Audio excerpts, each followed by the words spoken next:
Isang pinagpalang araw sa inyong lahat. Tayo po'y magninilay sa salita ng Diyos, ang pinagmumulan ng awa at tawa ng ating buhay, ang salitawa. Lahat po tayo ay may problema at kailanman hindi po tayo mawawalan ng problema sapagkat habang nabubuhay tayo, may mga problema, may mga pagsubok na haharapin natin sa buhay natin. Subalit minsan ang buhay natin ay nagiging komplikado nang dahil sa mga problemang mayroon tayo. At ang mga problema na ito ay kadalasan tayo rin po ang gumagawa nito. Gaya ng alam naman natin na ipinagbabawal na sa atin, pero sige pa rin tayo ng sige.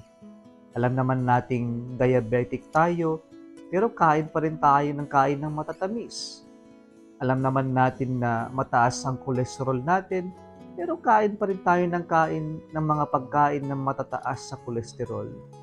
Walang disiplina, kaya sa kalaunan, bumabagsak tayo sa problemang tayo mismo ang gumagawa nito o gumawa nito. Mga kapatid, sa ating ebanghelyo ngayon, lumapit ang mga alagad ni Juan Bautista at ang mga Pariseo at tinanong si Jesus, bakit sila palagiang nag-aayuno samantalang ang mga alagad ni Jesus ay paminsan-minsan lamang nag-aayuno? Sinagot ni Jesus ng dalawang pamamaraan.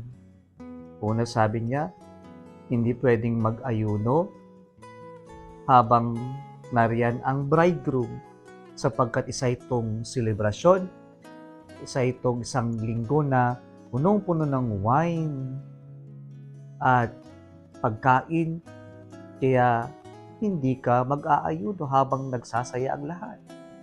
Pangalawa, sa pamamagitan ng talinhaga na hindi pwedeng gamitan ng bagong tela upang takpan ang lumang tela o kaya naman ang maglagay ng bagong alak sa lumang sisidlan at masisira ito. Kaya po ang sagot ng Panginoon, sila naman ay nag-aayuno pero sinusunod nila kung ano lamang ang nasa kanilang Biblia, kung ano ang nasa kasulatan ng Diyos, na ang pag-aayuno ay isang beses lamang sa isang taon at ito ay magdamagang pag-aayuno o 24 hours lamang. Subalit ang mga Pariseo, ginawa nila itong 2 beses sa isang linggo. Kaya sila nabibigatan sapagkat sila din ang gumawa ng kanilang sariling problema.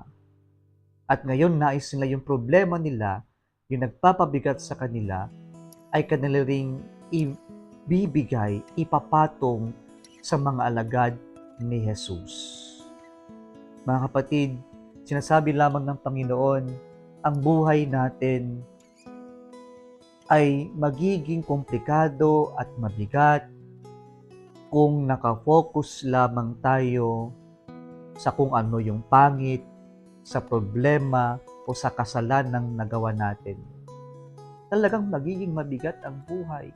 Talagang magiging komplikado ang buhay kung nakafocus tayo sa hindi maganda, sa kung ano ang nagpapabigat, o kaya naman kung tayo mismo ang gagawa ng magpapabigat sa buhay natin.